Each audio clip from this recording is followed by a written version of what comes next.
The hospital room was quiet in Marietta, Georgia, just the gentle, steady hum of the monitors.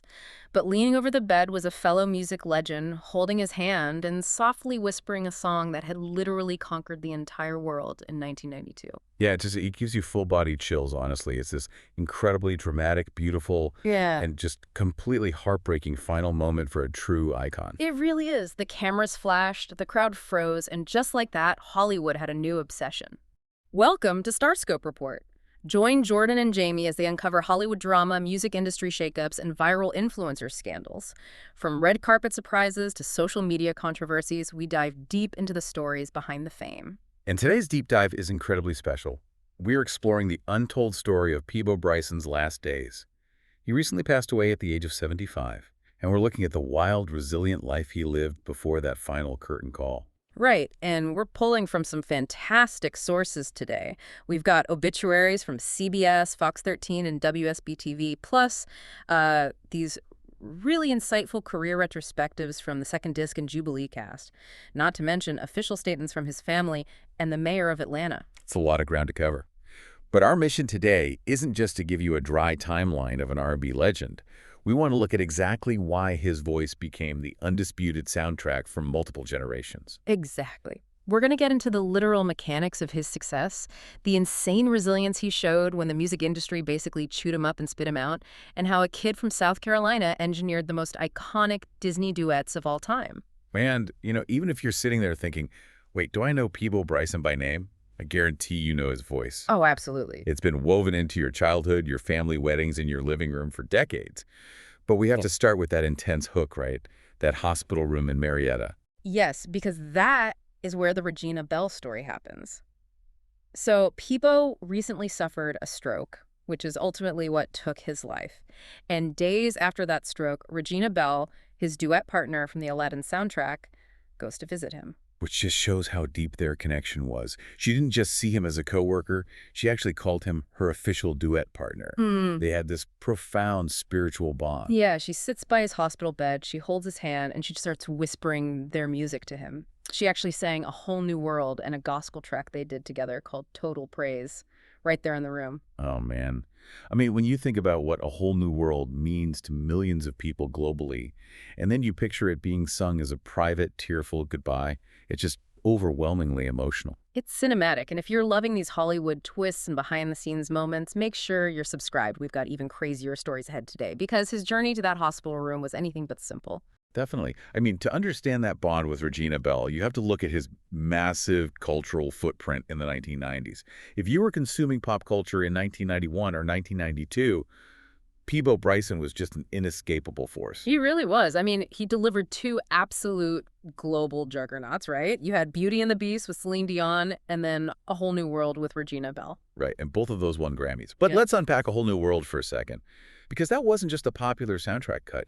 It made actual, unprecedented chart history. Wait, it broke a record. Oh yeah, it became the very first song from a Disney animated film to ever hit #1 on the U.S. Billboard Hot 100. Okay, let's unpack this. To put that into perspective, for anyone who maybe wasn't following the pop charts in early 1993, hitting #1 meant dethroning whoever was already there. And do you know who was there? Whitney Houston. Her cover of I Will Always Love You had been sitting at #1 for a record-breaking 14 weeks. You do not just casually bump peak 90s Whitney Houston out of the top spot. No, you don't. That requires a literal cultural phenomena. So why was Peabo Bryson the ultimate go-to guy for these massive duets? I always kind of assumed it was just genetic luck, you know? Like he had a warm voice, Disney needed a balladeer, so they hired him. You think it was that simple, but what's fascinating here is that the sources point to something highly calculated. There's a real art to how he collaborated. Right, because usually when you put two powerhouse vocalists in a studio, it turns into this Olympic shouting match. Egos take over, and everybody just wants to prove they have the biggest vocal range. Exactly, because the instinct is to prove you are the star. But Peabo took the exact opposite approach. He didn't sing at his partners, he supported them. Oh, Celine Dion's reaction to his passing is so revealing about this. what did she say? Well, she was absolutely heartbroken, obviously, but she specifically recalled how comfortable he made her feel. When they recorded Beauty and the Beast, she was still very much learning to sing in English, and she was really nervous. And he just completely anchored her, like a legendary point guard in basketball, someone whose primary genius is just making the people around him shine brighter. That is the perfect analogy. He used his rich baritone to build this very sturdy, reliable sonic floor. He anchored the melody so completely that someone like Celine or Regina Belle felt entirely safe to soar into their upper registers and take huge risks. He provided the foundation so they could build the penthouse. Exactly. He would suppress the urge to do complicated vocal runs so his partner's voice could cut through. And you can tell he had deep respect for the women he worked with. We actually found a quote from a 1999 interview where he talks about Celine Dion and Roberta Flack. Oh, right, where he praises their discipline. Yeah, he calls them the quintessential female vocalists. But he doesn't just praise their raw talent. He specifically highlights their intense discipline and their knowledge of the craft. But here's the thing. To understand how he became that ultimate collaborative partner, you have to look at how he started in the industry. Because blending in and supporting others was literally his only job in the beginning. And that's not even the wildest part of his origin story. Later in the episode, we'll talk about the shocking twist nobody saw coming with the IRS and his Grammy Awards. But first, where did this lack of ego come from? It was forged in some of the hardest working conditions imaginable. He was born Robert Peabo Bryson in Greenville, South Carolina. And he started working professionally at just 14 years old, singing backup for local groups. Wait, his middle name was Peabo, with a P. Yes, and even his stage name is a product of just trying to blend in. The band leader of the group he was backing up, Al Freeman, couldn't pronounce his French West Indian middle name, so the guy just started calling him Peabo with a B. And rather than correct his boss and make a fuss, he just accepted the name and kept working. That is wild. Just kept his head down. And 2 years later, he leaves home to tour the Chitlin Circuit with a group called Moses Dillard and the Textown Display. Now, for our listeners who might not know, the Chitlin Circuit was this network of performance venues, clubs, theaters, sometimes literally just barns, that were safe for Black entertainers to perform in during racial segregation. Right. And the conditions on that circuit were beyond harsh. You're driving hundreds of miles through hostile territory, the acoustics in these rooms are terrible, and you're playing multiple exhausting sets a night. So it's basically the ultimate musical boot camp. Absolutely. You're playing for tough crowds who paid hard-earned money to be entertained. To survive, you have to develop an ironclad work ethic, and crucially, you learn that the song is more important than your ego. If the band sounds bad, nobody cares how good your solo was. Okay, here's where it gets really interesting. Because even after surviving the Chitlin Circuit, his big break into the recording industry wasn't as a solo singer. No, not at all. He gets noticed by Eddie Bisco at Bang Records in Atlanta, but Bisco signs him as a writer, a producer, and an arranger. He spent years behind the scenes, working the mixing boards and structuring tracks for other people. Does knowing he was a producer and writer change how we view his later image as just a smooth balladeer? Oh, completely. If we connect this to the bigger picture, his foundational years gave him a profound architectural understanding of music. An arranger decides where every single piece of the puzzle goes, when the strings swell, when the bass drops out. Right. So when he eventually stepped up to the mic, launching this massive 20-album career with solo hits like Feel the Fire and If Ever You're in My Arms Again, he had a producer's brain. Precisely. When he was singing a duet 20 years later, he wasn't just listening to his own voice. He was listening to the entire architectural structure of the track. He knew exactly where his frequency needed to sit. He saw the whole chessboard. That is fascinating. But, having an incredible work ethic and 2 Grammys doesn't mean you get a smooth ride. No, maintaining a 50-year career is never a straight line up. And the retrospective from Jubilee Cast makes it very clear that he hit some serious, devastating roadblocks. And this is the part of the story that really brings him down from that untouchable pedestal of celebrity and shows his deep humanity. Because in 2003, his world basically collapsed. It did. He faced massive, highly publicized tax problems. The IRS came after him for owing $1.2 million, dating back to 1984. Could this be the biggest scandal of the year back then? I mean, how bad did the actual seizure process get? Usually you just hear about a celebrity getting their bank accounts quietly frozen. Oh, this was far from quiet. The IRS physically raided his property in Atlanta. They conducted a public auction of his personal possessions. They sold his grand piano, his electronic equipment. Wait, didn't they even sell his shoes? Yes, multiple pairs of his shoes. But the most shocking, devastating blow was that the IRS seized and auctioned off his 2 Grammy Awards. I cannot even fathom the humiliation of that. The physical golden trophies for Beauty and the Beast and Aladdin were sold to the highest bidder to settle a tax bill. In an industry that is notoriously superficial, where people stop returning your calls the second you lose your status, that kind of public ruin usually ends a career permanently. But wait till you hear what came next, because this is the twist nobody saw coming. Yeah, so at this public IRS auction, a close friend of the Bryson family actually shows up. They bid on and purchased his Grammy for A Whole New World. Okay, just to hold on to it. No, they vowed to return it to him.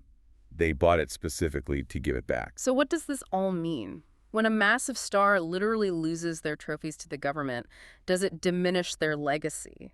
Or, in this case, does the friend buying the Grammy back prove that Bryson's real wealth was the relationships he cultivated? It absolutely proves the latter. It's like the ending of It's a Wonderful Life. You don't have friends stepping up to drop huge money at a government auction unless you have been an incredibly loyal, supportive person to them first. It's a perfect reflection of how he acted in the recording studio, building people up. And if you're enjoying this deep dive into Peabo's resilience, stay tuned and hit that subscribe button so you don't miss what's coming next, because his bounce back is incredible. It really is. Jubileeka has pointed out how deeply this resilience mirrored his actual music. His solo hits, like Can You Stop the Rain and If Ever You're in My Arms Again, are heavily anchored in themes of hope and second chances. Right. It's easy to sing about surviving the storm when you're a pristine pop star. But when audiences heard Peabo sing it, they were hearing a man who actually lived it. And he had to keep living it, unfortunately. In April of 2019, he suffered a mild heart attack. Very frightening health crisis. But again, he survives, he makes a full recovery, and his immediate response is just so telling. He didn't just have a publicist put out a generic thank you tweet. No, he personally traveled down to the Cobb County Fire Station to shake hands with the specific first responders who saved his life. Total class act. And he refused to stop working. He released his final studio album, Stand for Love, in 2018, enlisting the legendary producing duo Jimmy Jam and Terry Lewis. And he was performing steadily right up until 2025. His vitality was truly remarkable. He lives a massive, active life across multiple eras, and you see that vitality in his personal life, too. Yeah, let's talk about that. He leaves behind his wife, Tanya Boniface, whom he married in 2010, and he has an older daughter, Linda, who is 58. But remarkably, he and Tanya welcomed a son, Robert, in 2017. Which means he became a new father again at the age of 66. It just speaks to a man who was always looking forward, always starting a new chapter. And his legacy is heavily anchored in the community he chose. Atlanta Mayor Andre Dickens released a beautiful tribute, emphasizing that Bryson didn't just live in the area, he actively shaped Atlanta's rich musical culture. The city really claimed him as their own. Mayor Dickens noted how Bryson's talent provided the soundtrack to the most cherished moments of people's lives for decades. That concept of the soundtrack is what I keep coming back to. And there is one final, highly unusual career detail in our sources that perfectly illustrates this. Oh, the soap opera connection. Yes.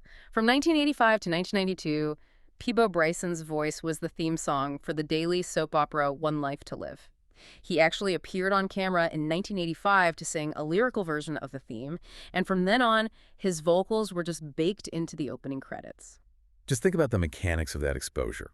For 7 years, 5 days a week, his voice was broadcasting into millions of homes every single afternoon. That is a level of intimacy that goes way beyond having a hit record on the radio. He was an ambient physical presence in your living room. People heard him while folding laundry.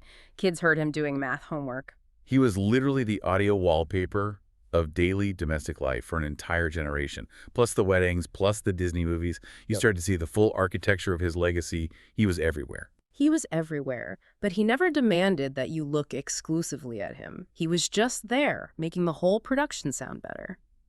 Which leaves me with a final thought for you, the listener, to ponder today. Yeah, let's hear it. We live in a highly fractured media landscape now. Everything is driven by infinite algorithm-driven playlists.